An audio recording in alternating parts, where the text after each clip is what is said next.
আয়েশা যেদিনকে মারা যাব, আমি আয়েশা যেদিনকে ইন্তেকাল হয়ে যাব, সেই দিনই তো আমার কবরের ভিতরে কেউ যাবে না, আমার সঙ্গে তো কেউ থাকবে না, ওই কবরের সঙ্গী হবো আমি আয়েশা।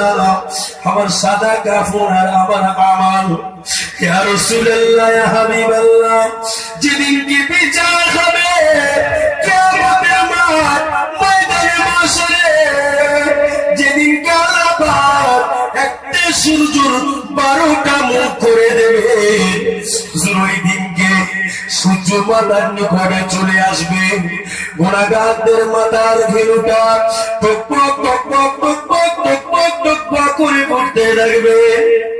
ইয়া রাসূলুল্লাহ গে, ইয়া হাবিবাল্লাহ, ওই কিয়ামতের মাঠে ময়দানে মাশরে বাপ বেটার হবে না, স্বামী স্ত্রীর হবে না, স্ত্রী স্বামীর হবে না, আত্মীয় স্বজন কেউ কাউকে চিনতে পারবে না।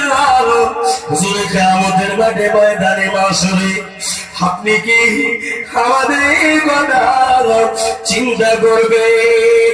আমার নবী পাকের চোখ দিয়ে দাদা দাদা করে পানি গড়িয়ে গড়িয়ে পড়ে। ও বিবি আয়েশা, ও বিবি আয়েশা, কি কথা জিজ্ঞাসা করলে আয়েশা? ও বিবি আয়েশা, কি কথা জিজ্ঞাসা করলে আয়েশা?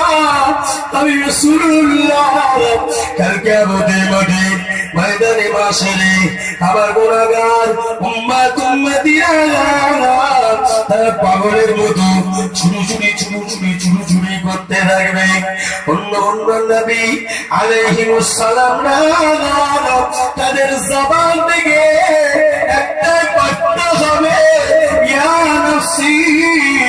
নবী আদম বলবে ইয়া নাফসি, নবী মুসা বলবে ইয়া নাফসি, নবী ঈসা বলবে ইয়া নাফসি, নবী ইব্রাহিম বলবে ইয়া নাফসি, নবী দাউদ বলবে ইয়া নাফসি, নবী লূত বলবে ইয়া নাফসি। এমন করে সমস্ত নবী আলাইহিমুস সালামেরা ওই কিয়ামতের মাঠে ময়দানে মাশরে তারা সকলে ইয়া নাফসি ইয়া নাফসি ইয়া নাফসি বলে চিৎকার করতে লাগবে। কিন্তু শুধুমাত্র এমন একটা নবীর উম্মত আল্লাহ পাক আমাকে আপনাকে পাঠান।